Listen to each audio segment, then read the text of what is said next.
வணக்கம் மக்களே. அதிசயமான பூ ஒன்று காட்டுறேன்னு சொன்னேன்லங்க, அது இந்த பூ தாங்க. இந்த பூவோட பேர் என்னன்னு கேட்டிங்கன்னா கடமான் பூங்க. இந்த கடமான் பூ வந்து வருஷத்தில் ஒரு தடவை மே மாதத்துல தான் பூக்குங்க. அது வந்து இந்த கிரி சுத்த வருவாங்க, 14 நாள் கிரி சுத்த வருவாங்க. இந்த கிரி சுத்த வரும்போது இந்த பூவை வாங்கி தாங்க தலையில் வச்சுட்டு வருவாங்க. பொம்பளைகள்லாம் என்ன செய்வாங்கன்னா 14 நாள் கிரி சுற்றி முடிஞ்சது இந்த பூவோடு சேர்த்து முல்லைப்பூவும் சேர்த்து தலையில் வச்சா அந்த தலைக்கே ஒரு அம்சம், தலைக்கே ஒரு அழகு, இந்த பூவுக்கு ஒரு அழகுங்க. அப்படி வாங்கி இந்த பூவை வச்சுட்டு வருவாங்க கிரி சுற்றி வரும்போது.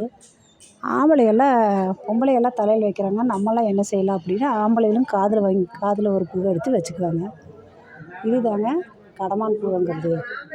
இந்த பூவை நீங்கள் கேள்விப்பட்டிருக்க மாட்டீங்க, ஆனால் பழனி ஏரியா பூரா எல்லாருக்குமே தெரியும் கடமான் பூவுன்னா என்னங்கிறது தெரியும். சில பேர்த்துக்கு தெரியாதுங்க இந்த பூ என்னென்னு பார்த்துருக்கவும் மாட்டாங்க, கேள்விப்பட்டிருக்கவும் மாட்டாங்க.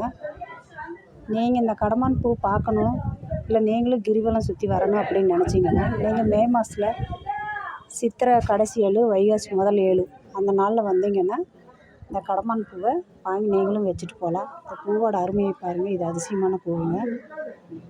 உங்களுக்கு யாருக்காலும் இந்த வீடியோ பிடிச்சிருந்தா லைக் பண்ணுங்கள், ஷேர் பண்ணுங்கள், சப்ஸ்கிரைப் பண்ணுங்கள். Okay friends, thank you.